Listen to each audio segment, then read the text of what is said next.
Hey guys, this is doctor Saurabh Jain. अब हो गया हमारा 2026 का पेपर। बहुत एंटिसिपेटेड था, बहुत लंबे टाइम से लोग तैयारी कर रहे थे। ओके, सो इस वीडियो में हम बात करेंगे एक्सपेक्टेड कट ऑफ क्या है। देखो, बहुत सारे बच्चों से मेरी बात हुई। पहली चीज़ मैं बात कर लेता हूँ, paper was very very tough. ठीक है, 2025 का जब पेपर देके बच्चे निकले थे ना एग्जाम से, तो कई बच्चों ने कहा था पेपर ईजी है, लेकिन इस बार जब पेपर देके निकले हैं बच्चे 2026 में, यूनानिमसली मैं किसी भी बच्चे से बात करी, हर बच्चे ने कहा पेपर टफ है। इवन जब मैं वीडियोस देख रहा था ऑनलाइन यूट्यूब पर, तो भी एग्जाम सेंटर से जब बच्चे निकल रहे थे, एक सिंगल बच्चा भी मेरे को हंसता मुस्कुराता नहीं दिखा। मिस मतलब इस बार पेपर टफ था, और टफ नहीं था बस, 2025 से भी ज़्यादा टफ था। 2025 में तो बच्चे फिर भी थोड़ा उड़ी में थे जब एग्जाम देके आए थे कि पेपर ईजी है। इस बार मुझे एक भी बच्चा हंसता मुस्कुराता नहीं दिखा। तो कट ऑफ तो इस बार की कम होगी, और 2025 से भी कम होगी, मैं पहले भी बोल रहा हूँ। ठीक है, जो लोग नए आए हो यार, लाइक एंड सब्सक्राइब कर देना। ठीक है, क्योंकि 2027 के लिए और आने वाले टाइम के लिए भी मैं आपके बहुत काम में आऊँगा। So please like the channel. And अगर आप मुझसे डायरेक्टली बात करना चाहते हो, कल से टेलीग्राम ऑन हो जाएगा। डॉक्टर सौरभ एम्स मेरी आईडी है, you can directly talk to me. Join the Telegram group. जब भी मैं लाइव आता हूँ, क्योंकि लाइव में बहुत सारी बातें हो पाती है बच्चों से, you can join me live also. And जो लोग 2027 के लिए तैयारी करने वाले हैं, जो लोग मेंटरशिप लेना चाहते हैं मुझसे personally, they can Telegram me and I will give you the detail. सबसे पहले शुरू करने के पहले ही वीडियो की मैं कट ऑफ आपको बता देता हूँ कि मुझे क्या लगती है। मुझे लगता है 515 +- 10 इतनी कट ऑफ होनी चाहिए। 525 जो थी वो हमारी नीट की कट ऑफ थी 2025 की।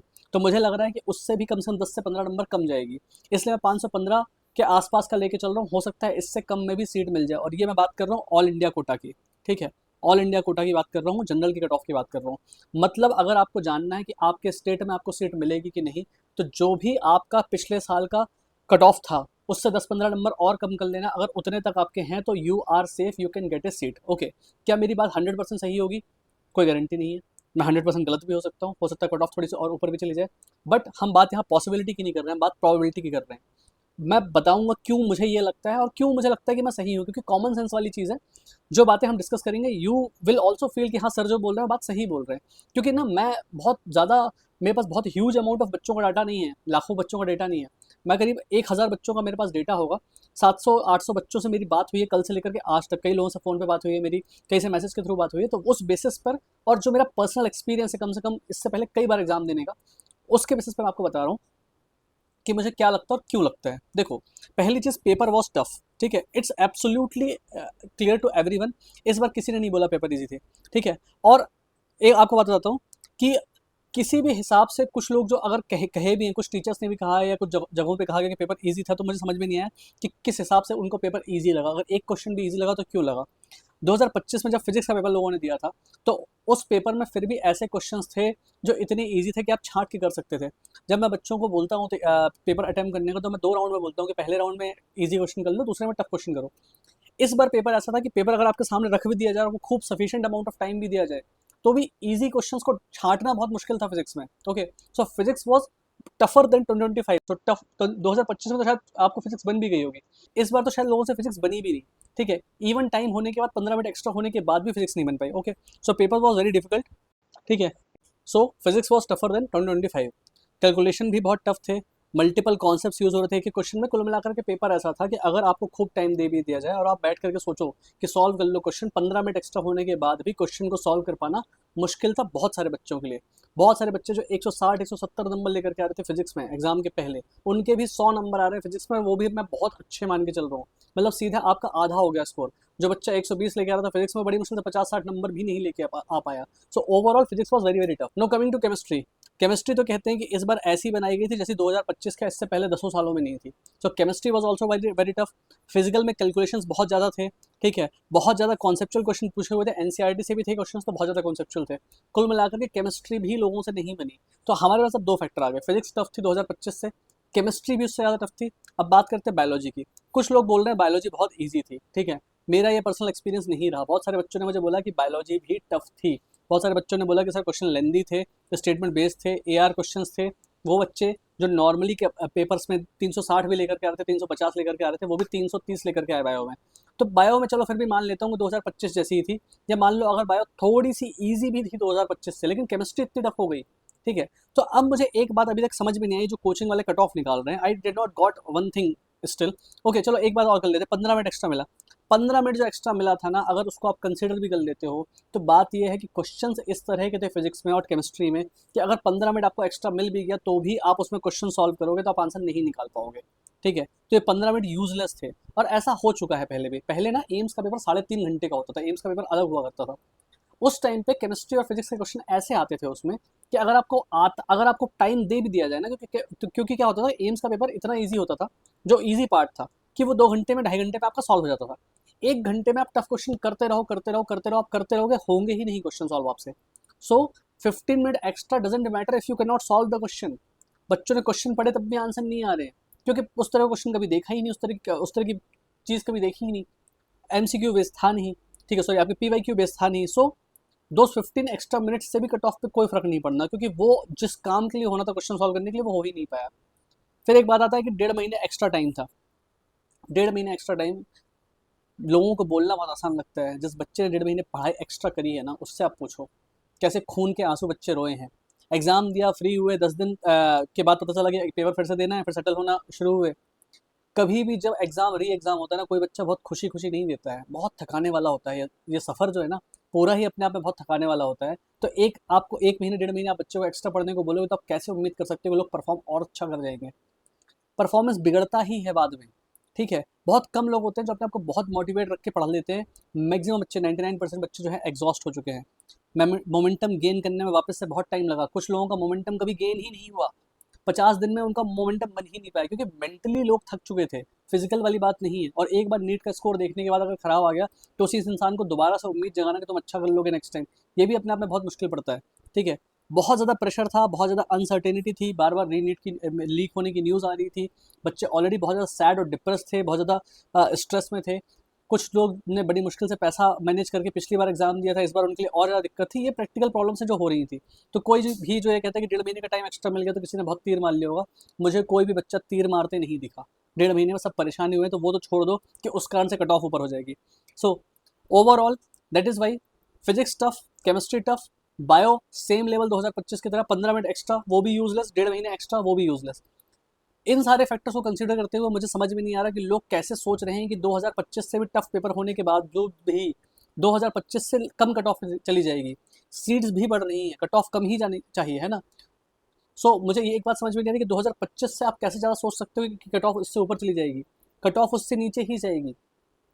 दैट इज़ वाई मैं 515 के आसपास का कट ऑफ लेके चल रहा हूँ। और जितने भी जो आपके सीनियर टीचर्स हैं, जिन्होंने थोड़ा सा कभी जीवन में एग्जाम दिया है, ठीक है, उनका एक्सपीरियंस भी यही बोलता है कि पेपर और जो कट ऑफ है वो नीचे ही जाएगी। जैसे जो हमारे जितेंद्र सर हैं, उनका भी मैंने वीडियो देखा था, उन्होंने भी यही एक्सपेक्ट किया कि 20 नंबर कट ऑफ कम ही जाएगी। मुझे भी यही लग रहा है। ठीक है, तो रियलिटी तो अब वही समझ में आएगी जिस दिन रिजल्ट आएगा। बट किसी भी हिसाब से 2025 से ऊपर कट ऑफ जाते हैं तो मुझे नहीं समझ में आ रही। ओके, अब देखो आने वाले टाइम में होना क्या है। पहली बात, आने वाला जो टाइम है वो बच्चों के लिए बहुत खराब होने वाला है। 2027 वालों के लिए it is going to be hell, because अब ना कोचिंग वालों को मौका मिल गया कि पढ़ाओ, जो पढ़ा सकते हो सब कुछ पढ़ाओ, कुछ मत छोड़ो, सब पढ़ा दो, छोटे से लेकर के टफ लेवल तक का सब पढ़ा दो। अब बच्चों को हैरेस किया जाएगा जितने दम से हो सकता है, और बच्चे होंगे परेशान। ठीक है, anything and everything what ever you get your hands on, सब पढ़ा दो। फिजिक्स में सब पढ़ा दो, IIT पढ़ा दो, पूरी IIT पढ़ा दो। केमिस्ट्री में पूरी IIT लेवल के क्वेश्चन पढ़ा दो। बायो में भी चूंकि AR आ गया है, स्टेटमेंट आ गया है, मैच द कॉलम आ गया, सब आ गया, सब पढ़ा दो। ठीक है, so this now the kids will be very much under pressure and stress in 2027, because paper 2 बार लगातार टफ आ गया फिजिक्स का। ओके, सो नाउ अब वो तो उनके पास कहने को हो गया कि अब देखो ये ट्रेंड बन गया, अब तो फिजिक्स ऐसी ही रहेगी। ठीक है, सो इस बार जो हुआ है, this was not good for students and this was not good for medical field also, because as a doctor you are not suppose to study this much amount of physics. क्या करोगे इतनी फिजिक्स का? You were suppose to read biology and biology was made so easy. क्या करोगे first year MBBS में जब पहुंचोगे, जहां तुम्हारे पास फिजिक्स नहीं होगी, इतनी सारी तुमको रटनी पड़ेंगी चीजें, तब तुम्हें समझ में आएगा कि what was the importance of biology. The biology should have been made hard. Biology को टफ किए जाने की जरूरत है, फिजिक्स को टफ किए जाने की जरूरत नहीं है भैया। हमें डॉक्टर बनाना है, इंजीनियर थोड़े बनाना है अभी यहाँ पर। ठीक है, सो फिजिक्स 2 बार टफ आ गई है। आने वाले टाइम में physics is going to be very very it's going to be help for students, because बहुत कुछ पढ़ाया जाएगा। ठीक है, same will happen with chemistry, क्योंकि केमिस्ट्री अभी तक थोड़ा सा नॉर्मल आ रही थी, लेकिन अब लोगों को मौका मिल जाएगा। बच्चे नहीं पढ़ पाएंगे, पढ़ाया सब कुछ जाएगा, बच्चा परेशान होगा। कोचिंग परेशान नहीं होगी, टीचर तो पढ़ा देगा। ठीक है, बच्चा जिसको समझ में नहीं आएगा पिसेगा बीच में वो। और अल्टीमेटली जाके होना यही, कट ऑफ ऐसी ही इतनी नीचे आ जाएगी कि कितना ही टफ आप पढ़ के चले जाओ, एग्जाम में वो आपके काम में नहीं आना है। ठीक है, बायोलॉजी भी वो टफ बनाएंगे क्योंकि वो कहेंगे स्टेटमेंट बेस्ड क्वेश्चन है, 15-15 लाइन के स्टेटमेंट्स फिर बनाए जाएंगे, ठीक है। सो मेरी जो छोटी सी एडवाइस है 2027 वालों के लिए, जो आने वाले कल के लिए प्रिपरेशन कर रहे हैं, भाई पेपर मॉडरेट लेवल का ही आएगा, मॉडरेट लेवल की ही तुम तैयारी कर सकते हो, साल भर में उतना ही टाइम होता है पढ़ने का, उतने की ही तैयारी कर लेना, बहुत ज़्यादा टफ के चक्कर में अनबैलेंस्ड होकर इधर उधर मत जाना, ठीक है। बहुत सारे बच्चे हैं जिनको मैंने इस साल गाइड किया था मेंटरशिप में, मैक्सिमम बच्चे सेलेक्ट हो रहे हैं, जैसे ही रिजल्ट आएगा उन सब के इंटरव्यूज़ में डालूंगा। बहुत सारे पेरेंट्स से मैं कॉन्टेक्ट में रहता हूँ, वो समझते हैं इस चीज़ को, बच्चा कितने अंडर प्रेशर होता है। और जो बात मैं बोल रहा हूँ बहुत गौर से सुनना, you can only prepare for moderate level of paper in physics and chemistry. You cannot go more than that because you have to manage your biology, and biology is your most important subject. So please focus on moderate level. बहुत ज़्यादा hi fi के पीछे मत जाना। साल भर का time है, आईआईटी के पिछले 5 साल के क्वेश्चन, 10 साल के क्वेश्चन लगाना चाहते हो वो तुम लगा सकते हो, ठीक है, पर उससे ऊपर नहीं, और उतना ही रखना, केवल पीवाईक्यूज पे ही फोकस करना, हद से हद, उससे ज़्यादा नहीं, ठीक है। बायोलॉजी ही आपकी बेस है, इस बार भी सिलेक्ट वही हो रहा है जो बायोलॉजी करके आया है।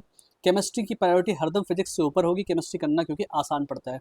फिजिक्स में भी करके आने हैं आपको बेसिक चीज़ें, मेन चीज़ें, अगर बेसिक चीज़ें, सिंपल चीज़ें आपको फिजिक्स की हो जाती हैं, कोर अगर आपका फिजिक्स का हो जाता है, बहुत टफ फिजिक्स आपको नहीं भी बनेगी, तो भी ऐसे पेपर्स में एटलीस्ट आप 60-70 नंबर का पेपर कर लेते, मैनेज हो जाता।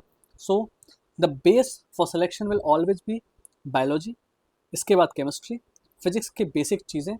जिनको सिलेक्शन चाहिए वो अपना थोड़ा पेशेंस रखना, चाहे कितना ही आपको हाई फाई पढ़ाया जाए, बेसिक्स पे ही आप फोकस करना। और वो लोग जिनका स्कोर अभी 515 से ऊपर आ रहा है, 520 525 के आसपास आ रहा है, 500 से ऊपर आ रहा है, और स्टेट्स में क्योंकि कट ऑफ आपकी 520 से भी नीचे चली जाएगी, तो जिनका स्कोर, जो लोग कट ऑफ क्रॉस हो रहे हैं मेरे हिसाब से, उनको पेशेंस रखना चाहिए। 2-3 महीने अपना प्रॉपर्ली यूटिलाइज करो, रेस्ट करो, रिलैक्स करो। ज़बरदस्ती फालतू बहुत सारे लोगों के प्रोडिक्शंस में मत जाओ, जब रिजल्ट आ जाएगा तो अपने आप ही देख लोगे, ओके। जिन लोगों का फिक्स हो गया कि सिलेक्शन आपका हो ही रहा है, प्लीज़ टेक रेस्ट प्रॉपरली और कुछ ना कुछ अपने लाइफ के साथ करो। इन 2-3 महीनों को कंप्लीटली वेस्ट मत करना। और वो लोग जिनके नंबर इतने कम है, 400 नंबर से भी कम है, जिनको पता है कि भाई आपका सिलेक्शन नहीं हो रहा, टाइम वेस्ट मत करो, अपना आगे का कुछ ना कुछ प्लान आउट करो। जो 2027 के लिए प्लान कर रहे हैं, भाई तुम अगर आज 400 नंबर पे भी हो तो 400 से 650 पे पहुंचना बहुत आसान है। साल भर का टाइम मिला, उसको यूटिलाइज करना, प्रॉपर्ली स्ट्रेटेजिकली करोगे, you can get there very easily. So best of luck. I hope कि तुम लोग इस बात की इंपॉर्टेंस को समझोगे कि medical field and your NEET exam is not everything, it's just a part of life जो अब निकल चुका है। So focus on your upcoming life, उस पर फोकस करो, टेंशन नहीं लेनी है। और बाकी कोई दिक्कत लगे तो या तो लाइव सेशन पे आओ मेरे साथ, या मुझे टेलीग्राम पे मैसेज कर दो, I will reply to you. Thank you.